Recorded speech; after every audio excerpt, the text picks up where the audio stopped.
Welcome to the deep dive. Today, we're giving you the ultimate shortcut to understanding a mathematical victory that was, well, thousands of years in the making. And the incredible part is, it wasn't achieved by some tenured professor at a university. No, not at all. It Uh-huh. was done by a couple of high school students in Okinawa. Okay, let's unpack this. We are talking about the Pythagorean theorem. Everyone knows it. 2 plus b2 equals c22. It's ancient, it's foundational. I mean, there are literally hundreds, maybe thousands of proofs for it. Geometric ones, algebraic ones. Right. But there has always been this one great paradox, a challenge, trying to prove it using trigonometry. Specifically trying to prove it with trig without cheating, without using circular reasoning. Exactly. And that's where our source material comes in today. We're looking at the work of two high school students from the Okinawa Math Academy. They published a paper called Trigonometric Ratios Can Prove the Pythagorean Theorem. And not just anywhere. In the international journal Parabola, which is issued by UNSW Sydney, plus it's on the ArtSIF preprint server. This is legitimate. It is. So our mission today is really twofold. First, we need to get into the weeds of this non-circularity problem, what makes it so hard. And second, we have to explore what this means for math education, everywhere. It's fascinating because what this really gets at is the purity of a mathematical proof. With $T plus B2 equals CD2, you have this incredibly solid foundation. Right. Any proof that just rearranges shapes or uses basic algebra it's clean. It's accepted. But the moment you bring in trigonometry, things get messy. They get very messy, which is so counterintuitive, isn't it? I mean, trigonometry is literally the study of the ratios of sides in a right triangle. It should be the perfect tool. So why is it the biggest trap? Why has this been deemed nearly impossible for so long? It all boils down to your starting point, your axioms. Think about the most fundamental trig identity there is, the one everyone learns. Sine squared plus cosine squared equals 1. Exactly. Sine to theta plus cotheta equals 1. The question is, where does that rule come from? Uh-oh. I have a feeling I know where this is going. Yeah. In almost every textbook, in every standard curriculum, that identity is proven using the Pythagorean theorem. Ah. You define sine as opposite over hypotenuse, cosine is adjacent over hypotenuse, and then you plug those into $A plus B2 equals C22. And plop, out comes m theta plus cos 2 theta equals 1, 1. So if you turn around and use that identity to prove the theorem, Yeah. you've just run in a perfect circle. You've used the answer to get the answer. You have. It's like, Ah. imagine a legal case where you use evidence that could only have been created if you already assumed the defendant was guilty. It just doesn't hold up. In a formal proof, that's a fatal flaw. So to do it right, you'd have to build up your trig identities from scratch, from pure geometry, Yeah. without ever touching the thing you're trying to prove. That's the challenge. And it's worth noting, this isn't the first time students have climbed this mountain. That's right. There was that case in 2023 with American high schoolers. They used a really different toolkit, though, something with infinite geometric series. They did. And that's important because it shows this problem is it's in the air. It's a known great problem for ambitious students. But you have to be creative. You have to find a mathematical backdoor. Which brings us to what these students in Okinawa did. Their paper's title is so confident. Trigonometric ratios can prove the Pythagorean theorem. And they didn't just find one way. No, they found multiple paths.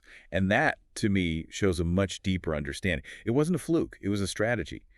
Their core idea was to treat the trig ratios as just that simple side ratios from geometry and then connect them to other formulas. Formulas that were themselves independent of the Pythagorean theorem. Exactly. Independent. Okay, so let's dig into their first method. This is the one that seems so elegant. It involves the tangent function.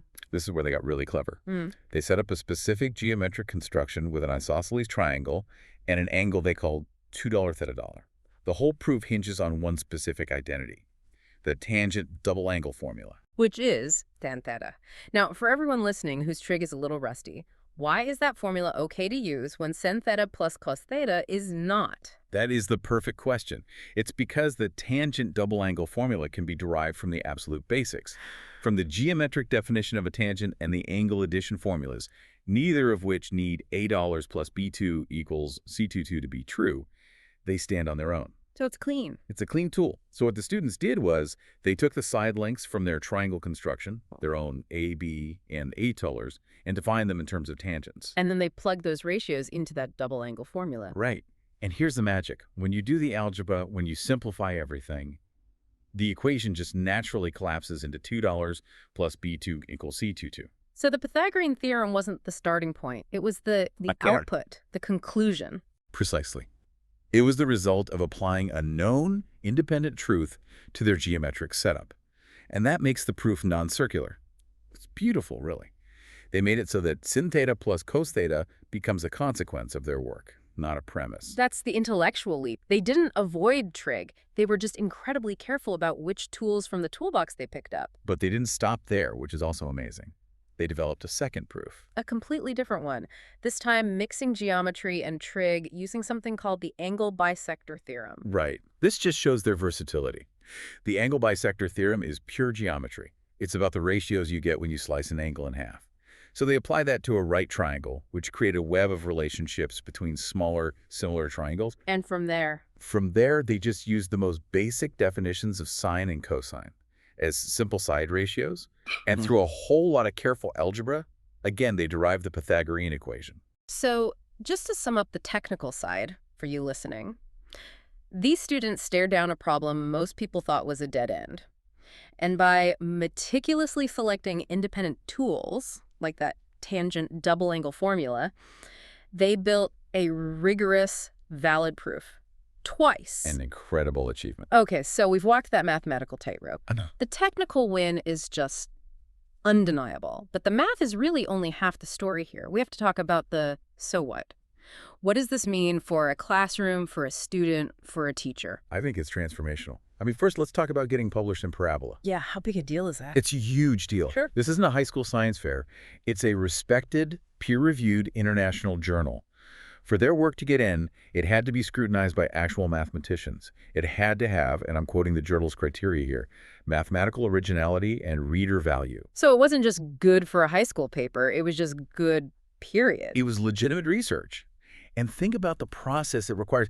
This is so far beyond typical homework. What do you mean? What do they actually have to do? Well, they had to start with a literature search. They had to read and understand centuries of existing proofs. They had to figure out precisely why other trig attempts had failed that non-circularity test. So they had to basically think like a reviewer, trying to find the holes in their own arguments before anyone else could. Exactly. They set a hypothesis. They built a proof they hoped was watertight. And then they had to write it so clearly that a total stranger, an expert, could follow every single logical step. That's the work of a PhD student, not a 10th grader.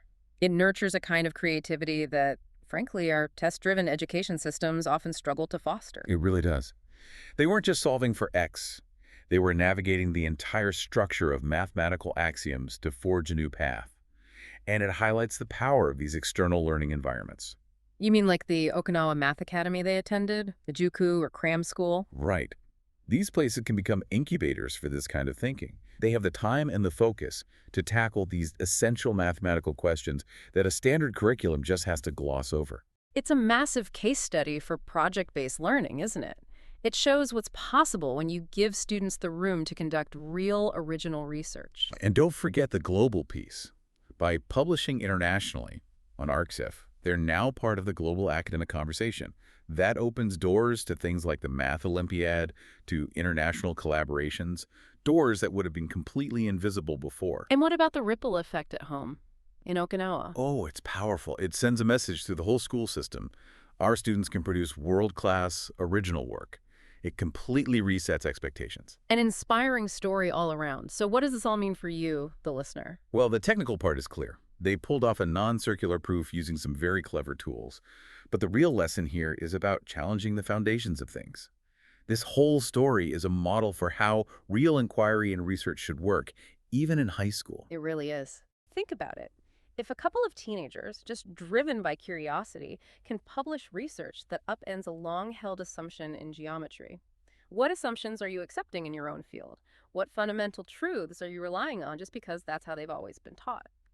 The takeaway isn't about the formula. It's about realizing that true mastery in any field starts when you have the courage to question the things you take for granted.